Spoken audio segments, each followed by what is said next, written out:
കോഴിക്കോട് കണ്ണൂർ ദേശീയപാതയിലെ മാഹി പാലം അറ്റകുറ്റപ്പണിയുടെ ഭാഗമായി 12 ദിവസത്തേക്ക് അടച്ചിട്ടു. കാൽനട യാത്രക്കാർക്ക് സഞ്ചരിക്കുവാൻ സൗകര്യമൊരുക്കിയിട്ടുണ്ട്. മെയ് 10 വരെയാണ് ഇതുവഴിയുള്ള ഗതാഗതത്തിൽ നിയന്ത്രണം ഏർപ്പെടുത്തിയിരിക്കുന്നത്. കോഴിക്കോട് കണ്ണൂർ ദേശീയപാതയിലെ മാഹി പാലം അറ്റകുറ്റപ്പണിയുടെ ഭാഗമായി 12 ദിവസത്തേക്കായി ഇന്ന് അടച്ചു. കാൽനട യാത്രക്കാർക്ക് സഞ്ചരിക്കുവാൻ സൗകര്യമൊരുക്കും. മെയ് 10 വരെ ഇതുവഴിയുള്ള ഗതാഗതത്തിൽ നിയന്ത്രണം ഏർപ്പെടുത്തിയിരിക്കുകയാണ്. റോഡിലെ ടാറിംഗ് ഇളക്കുവാനുള്ള ജോലി ആരംഭിച്ചു. എക്സ്പ്രഷൻ റാഡുകളിലെ വിള്ളലുകൾ വെൽഡിംഗ് ചെയ്ത് യോജിപ്പിക്കുവാനുള്ള ജോലിയും നടക്കും. കാൽനട യാത്രക്കാർക്ക് സഞ്ചരിക്കുവാനുള്ള സൗകര്യമൊരുക്കിയിട്ടുണ്ട്. ലോക്കൽ ബസ്സുകൾ ഇരുഭാഗത്തു നിന്നും പാലം വരെ മാത്രമാണുണ്ടാവുക.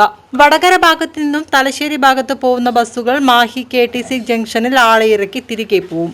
തലശ്ശേരി ഭാഗത്തു നിന്നും വരുന്ന ബസ്സുകൾ മാഹി പാലം ജംഗ്ഷനിൽ നിന്നും തിരിച്ചു പോവും.